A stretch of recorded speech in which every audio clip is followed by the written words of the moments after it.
ទី1គាត់រើសភ្នាក់ងារសិនព្រោះដោយសារលើកទី1ប្រហែលជាគាត់នៅខ្វះបទពិសោធន៍បើសិនជាគាត់ខ្វះបទពិសោធន៍គាត់រកអ្នកជំនាញសិនប្រឹក្សាសិនណាដែលជាអ្នកជំនាញក្នុងការប្រឹក្សាយោបល់ឲ្យពួកគាត់គឺយើងនិយាយថាក្រុមហ៊ុន EOA ចុះ EOA ហេតុអីបានគាត់គួរជ្រើសរើស EOA ជាជម្រើសទី1ក្នុងការប្រឹក្សាក្នុងការទិញអចលនទ្រព្យលើកដំបូងរបស់គាត់ដោយសារ EOA គឺជាក្រុមហ៊ុនដែល international ក្រុមហ៊ុនមានជាង30ប្រទេសមានជាង2000 office មានភ្នាក់ងារជាង40000នាក់មានបណ្ដាញទូទាំង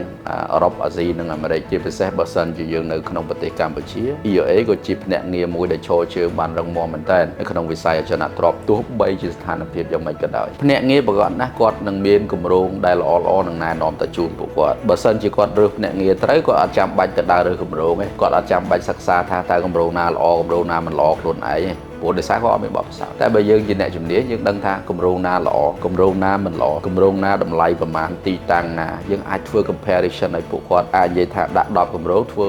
analyze ឲ្យគាត់មកថាគាត់គួរ select មួយណាទៅតាមតម្រូវការទៅតាម budget ឬក៏អាចនិយាយថាកម្រិតហិរញ្ញវត្ថុរបស់គាត់ទីតាំងរបស់គាត់ដែលស័ក្តិសមពីកន្លែងធ្វើការពីកន្លែងកូនរៀនរបស់ពួកគាត់អញ្ចឹងអានេះគឺជាចំណុចសំខាន់អញ្ចឹងគាត់បើសិនជាងាយស្រួលបំផុតគឺរើសភ្នាក់ងារឲ្យល្អអាចនិយាយថារើស EOA ជាដៃគូដើម្បីធ្វើការប្រឹក្សាឲ្យពួកគាត់